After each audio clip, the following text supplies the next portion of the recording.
Hello and welcome to this Excel tips video. I am Sumit Bansal, and in this video I'm going to show you how to multiply an entire column with a number in Excel.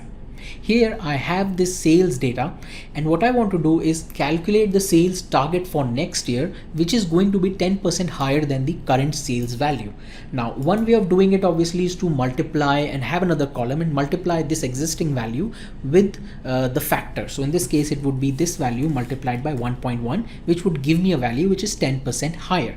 And then I can copy this formula for this entire range. Now, this is one way of doing it, but in this video, I'm going to show you another method.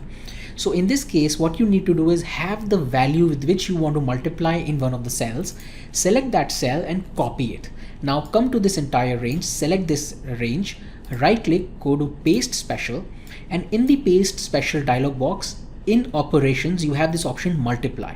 And now when I click on multiply and click OK, it would instantly give me the final result in the same column itself. So I do not have to add a new column. All I need to do is just multiply this right away, and it is going to give me the values here itself. Now I can come here and I can delete this. This is a static result, so this is not dependent on any existing value, and it'll instantly give you the result. So this is again another quick and dirty way of quickly multiplying a column with a value in Excel.